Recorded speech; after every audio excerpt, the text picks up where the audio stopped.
Hey everybody, it's Wargamer Sean. I'm here today to talk about the Codex Mechanicus Skitarii.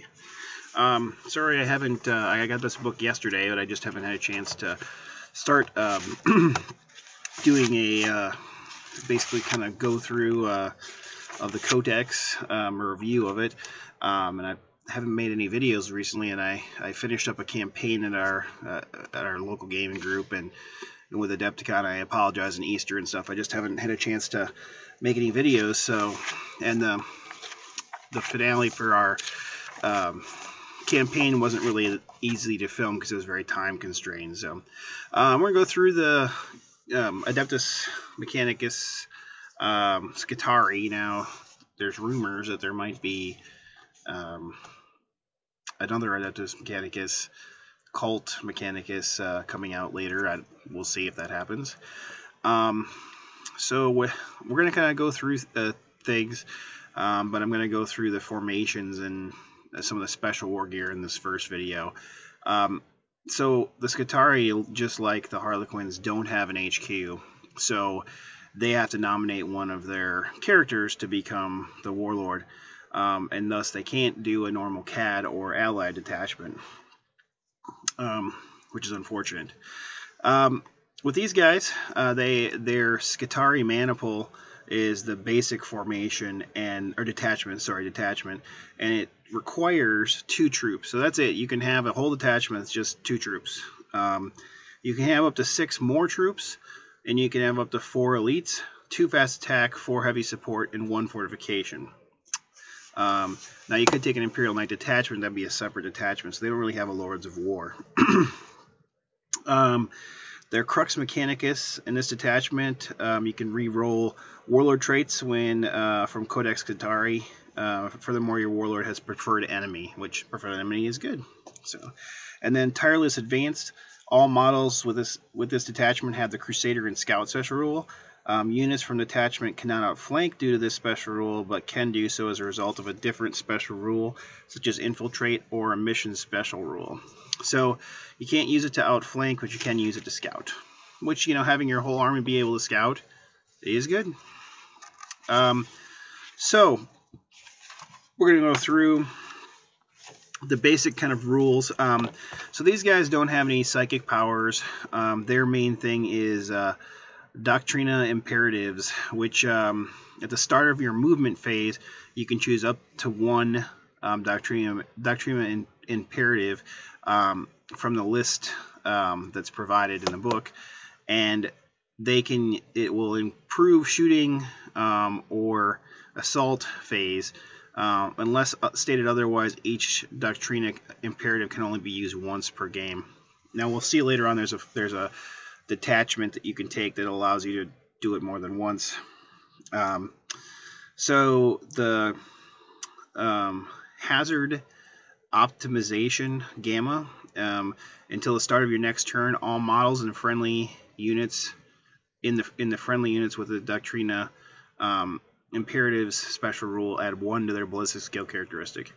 Gundrill Symbiosis, until the start of your next turn, all models in the friendly units with Doctrina imperatives special rule add +2 to their ballistic skill, but they subtract 1 from their weapon skill. And then the Benheric Omniscience, until the start of your next turn, all models with the friendly units from Doctrina imperatives special rule add +3 to their weapon skill and subtract 2 to their weapon skill characteristic. So that's pretty dang good. And then the Conqueror imperatives, Mind State Secutor, is adding +1 to the weapon skill for the turn until their next turn. And then Techno Martyr Concords is +2 to weapon skill and -1 to ballistic skill. And then Hyperaction Protocols is +3 to weapon skill and -2 to ballistic skill. Now it doesn't say you have to use one of these each turn, so you don't have to, but you can.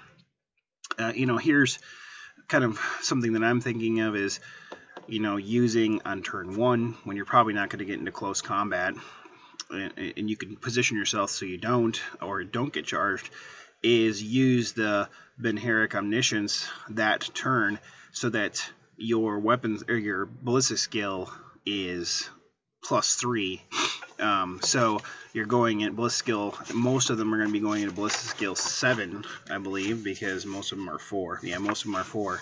So that's a good one to use turn 1.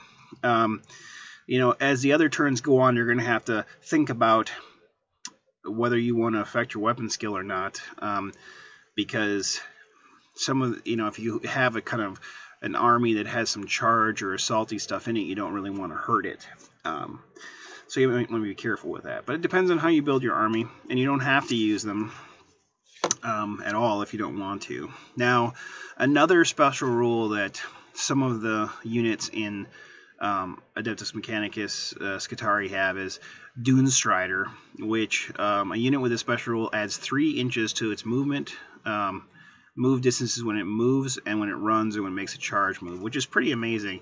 And that helps a lot of their assault stuff and walkers really move around the board a lot quicker than most other walkers can in most other codices.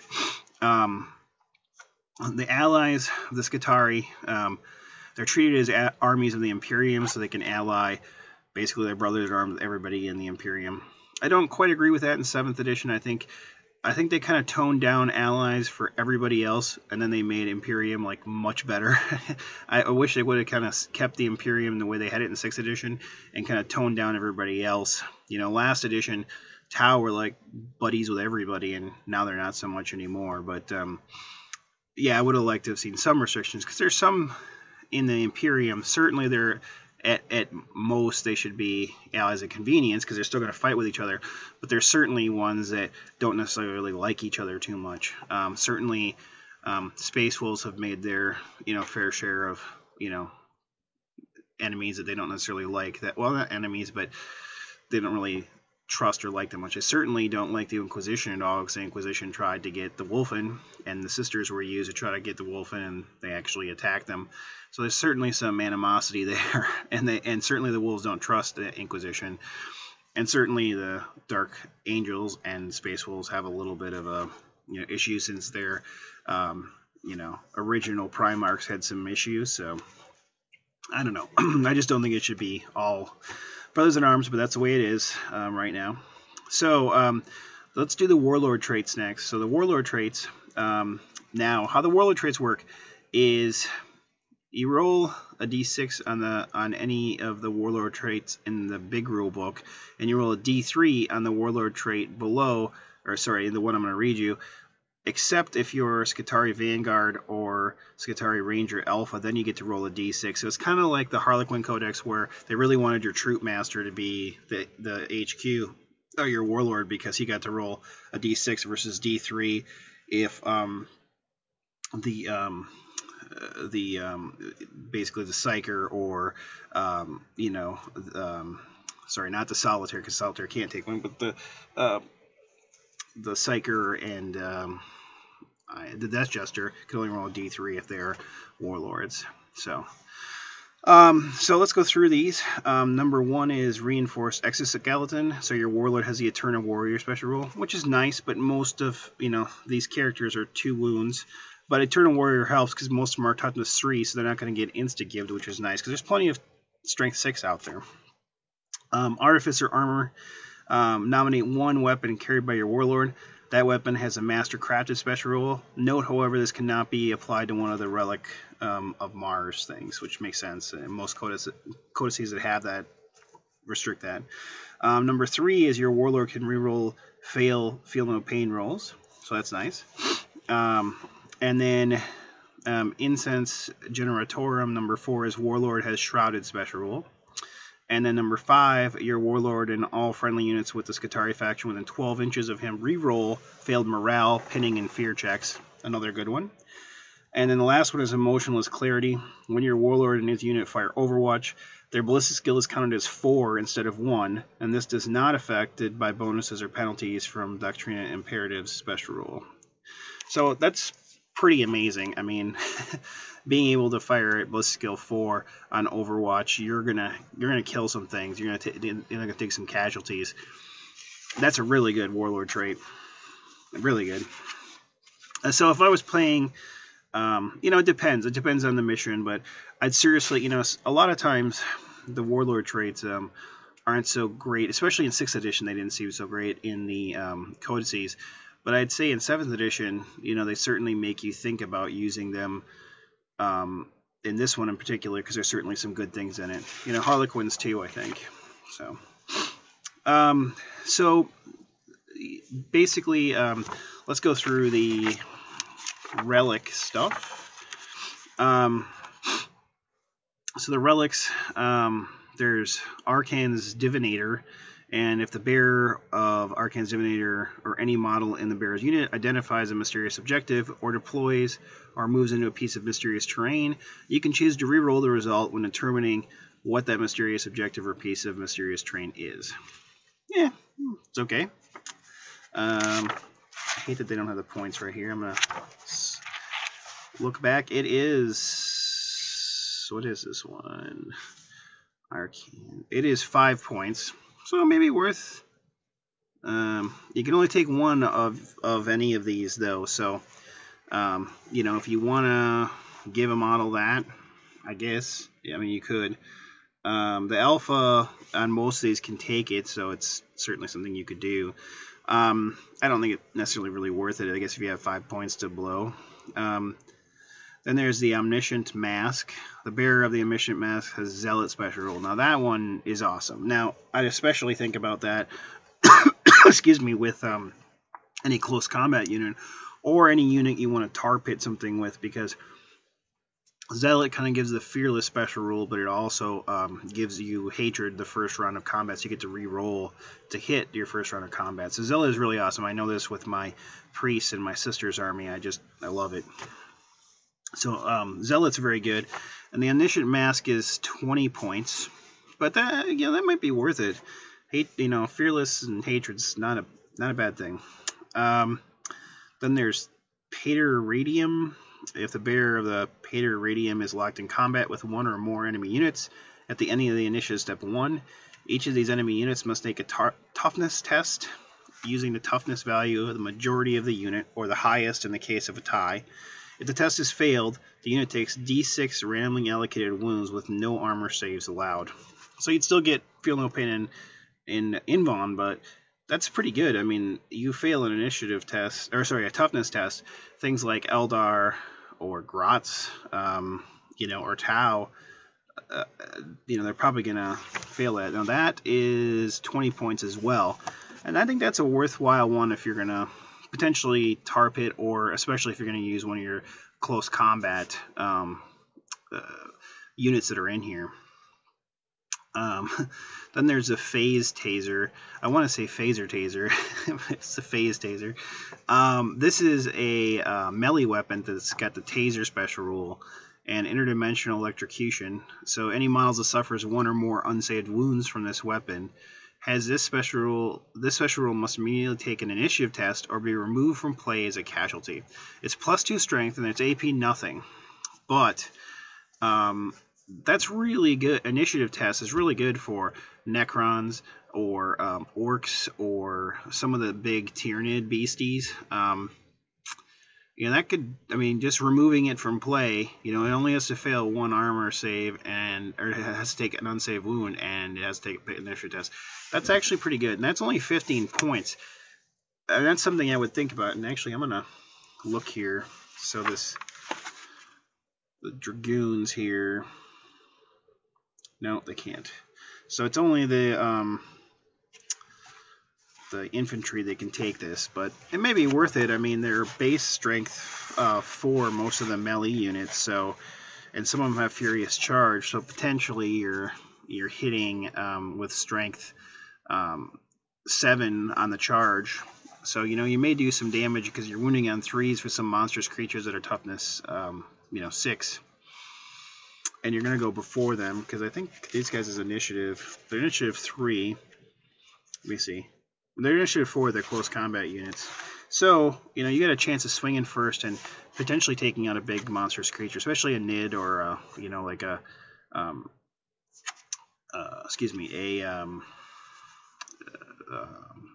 Necron. Because it's removed from play as soon as the wound occurs. I wonder, I'm assuming you get reanimation protocol with NIDS or feel no pain, because it says unsaved wounds, so I still think you get that chance to save the wound. Then there's the Phoenix. It's a range 6, strength 5, AP 2, pistol, Lumigen, Phosphex, poison 3+. So when firing a weapon that has this special rule, a successful hit roll scores 3 hits against the target instead of 1. That's pretty good. And that is 25 points. I don't know if it's really worth 25 points for a pistol that's only 6-inch range. I mean, you gotta get close. I don't really see that one being used that much. It's kind of expensive. And then there's the Skull of Elder Nicola. Once per game, the bearer can use the skull and unleash the power instead of firing a weapon. To do so, roll a number of d6 equal to the current turn number. The total rolled is the range of the attack in inches. All enemy vehicles within range suffer a strength 1 AP dash hit with a Haywire special roll. And that is 25 points as well. I mean, here's the thing. I mean, certainly vehicles are more common in this, you know, in 7th edition versus 6th. But I don't know, you know, it's a pricey one, and if you know you can put it on something that can infiltrate and get up close and just, you know, wreck a bunch of tanks or a gun line of tanks, awesome. But if you end up having this army go up against NIDS in a tournament, that's going to be a pretty useless trait. Wargear. I don't know. It's 25 points. I don't know if it's worth it. It potentially could do a lot of damage to a lot of vehicles, but once again, I don't know if I would pay the points for that. That's my opinion. You know, tell me if you're, you know, if you disagree. As far as different weapons, I'll just go through a few of them. I mean, there's a lot. Pretty much all of the Adeptus Mechanicus weapons are all kind of special. None of them are similar. Well, none of them are the same as like most other race weapons. They just have a little bit difference. Like the arc weapons, basically arc pistol and arc rifle are 12 and 24-inch, strength 6, AP 5, Haywire. One's pistol, one's rapid fire. I mean, arc rifles are good. I mean, there's a lot more stuff that's got Haywire than in pretty much any other army. And with Necrons being able to glance things on 6s, I think it's going to put the hurt on, you know, super heavies or super heavy walkers, vehicles, that sort of thing. Cognus weapons are kind of interesting. When they're making snapshots, including Overwatch, they count as Bliss Skill 2 instead of 1, because the computer's kind of helping them fire. Most of the Cognus ones are like the autocannon is strength 7 AP 4, 2 shots, just like an autocannon. Las cannon strength 9 AP 2, 1 shot. Heavy stubber is strength 4 AP 6, heavy 3 Cognus. So basically they just have that special ability on snap shooting. You know, the Flechette Blaster is a 12-inch pistol that's strength 2 shred, but it fires 5 shots when it's fired instead of just 1, which is awesome. Now, it's strength 2, but it's shred, so you get to re-roll the wound, and it's 5 shots. That's pretty good. But it's a 12-inch range pistol. Galvanic rifles are precision shots, rapid fire, strength 4, AP 4. The Icarus array has a bunch of things. It's kind of with the four-legged walker. It has a Daedalus missile launcher, which is 48 inches, strength 7, AP 2. Heavy 1, Skyfire. Gatling rocket, strength 6, AP 4. Heavy 5, ignores cover, Skyfire. So it ignores Jink, and it's strength 6, AP 4, heavy 5. And that's pretty awesome. It's going to take out Orc and Eldar and Dark Eldar flyers very easily. You know, it could glance other flyers because no flyers are really above armor 12. And then there's a twin link Icarus Icarus autocannon. It's heavy 2, interceptor, Skyfire, and twin linked. So that one can actually fire when they come on the board. It's strength 7, AP 4. So that's a pretty good option for that four-legged walker. Their Eradicator Beamer is like 0 to 9 inches. It's strength 10, AP 1, heavy 1. 9 to 18 is a blast, strength 8, AP 3. 18 to 36 inches is strength 6, AP 5, heavy, large blast. Some people, and I know I've talked to somebody about this already that really is excited about the Skitarii, so they probably have been thinking about it more than I have, but I just don't really like that weapon that much. But it has its uses because it's something at a range can take out Horde, which they don't really have a lot of Horde, although they have a lot of rapid fire weapons. I still think they can do it okay. Neutron laser is 48-inch range, strength 10, AP 1, blast, concussive. Phosphor weapons, they have Lumigen, so if a model suffers one or more unsaved wound or glancing or penetrating hit, it drops their cover save by 1. And I'm assuming it is cumulative. It doesn't say, but I'm assuming it would be. So all of the phosphor weapons, which a blast pistol is 5, strength 5, AP 4. The Serpenta is 18-inch, strength 5, AP 4, and assault 1. And then heavy phosphor is 36-inch range, strength 6, AP 3, heavy 3. And all of them have the Lumigen rule. Plasma Caliver is strength 7, AP 2. Assault 3 gets hot. And when I initially saw this on, that you could take this as a special weapon, I'm like, this is terrible. These guys have a 4-up save, and Assault 3 gets hot. They're going to kill each other on the first. They're going to kill themselves on the first turn. But the cool thing is, on turn 1, it's only 18-inch range though. But on turn 1, if you make yourself weapon skill 7, or even weapon skill 6, you get a reroll. And so the chances of you rolling 2 1s in a row are less, so you're less likely to burn yourself up or get hot. Potentially. Plus, with potentially feel no pain or feel no pain 6-up, you're potentially going to save yourself. But it's a little bit of a risky weapon. The Stub Carbine is strength 4, AP 3. Radium weapons, they have rad poisoning. Most of them are strength 3. The Carbine is assault 3 and strength 3, AP 5. The pistol is strength 3, AP 5. The Radium Jezzail is 30-inch, strength X, heavy 2, rad poisoning sniper. So when you fire a weapon with this special rule, if you roll a wound to roll a 6, you get 2 wounds on the target instead of the 1, which is nice. And it's regardless of the target's toughness, so even a big monstrous creature can still get wounded and get 2 wounds with rolling a 6, even with a strength 3 weapon. So, interesting.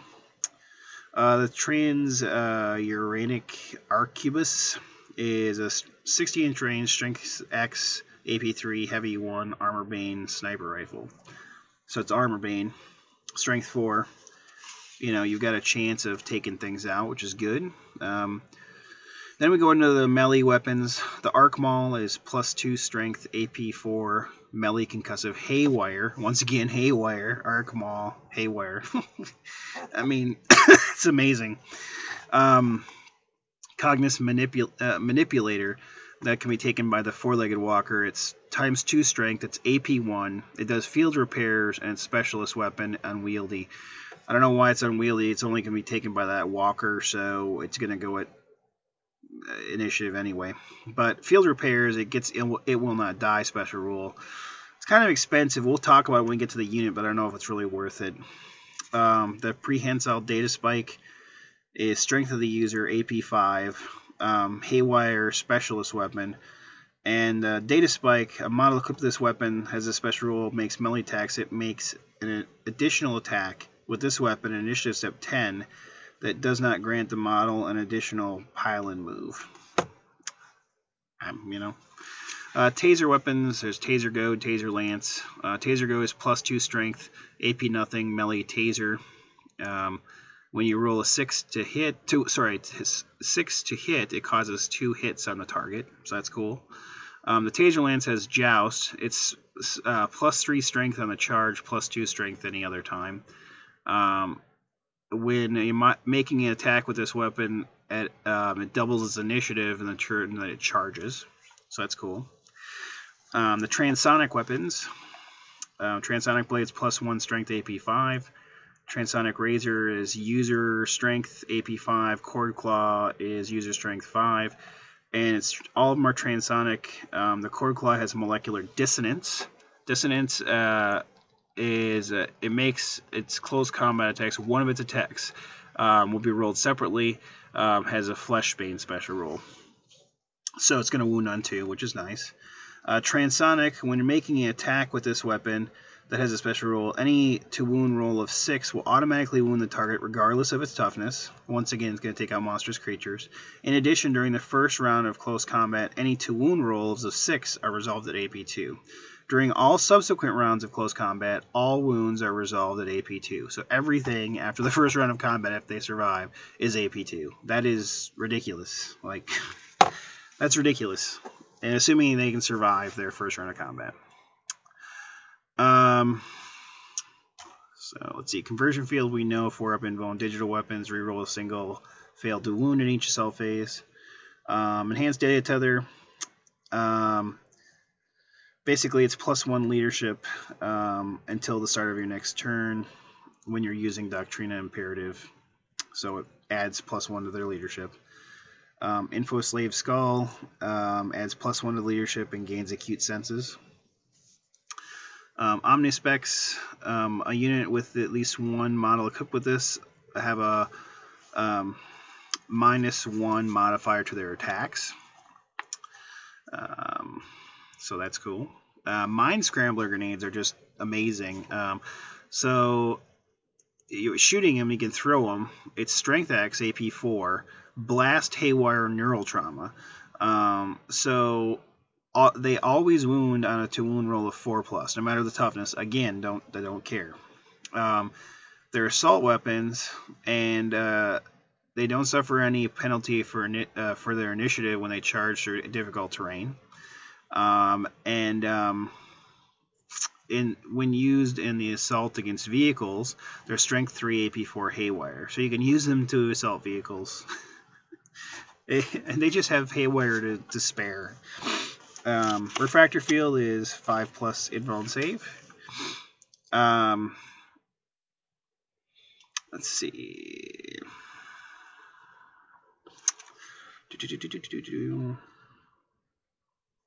I think we're going to stop there, and we're going to do the next video. We're going to go through the infantry. We might go through everything, and I know I said we were going to do the detachments, the other detachments. I think I'll do that in the last video where I wrap everything up. So I think we're going to stop it here, and stay tuned for the next episode of this review. Hopefully you enjoy it.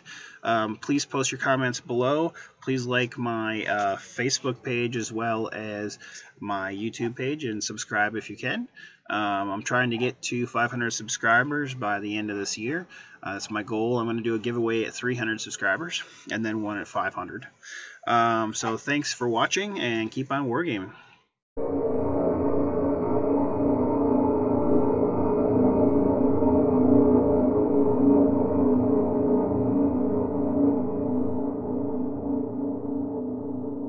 Goodbye. Goodbye. Goodbye. Goodbye. Goodbye. Bye-bye. Goodbye. See ya. Bye for now. Bye for now. Goodbye. I like bottoms.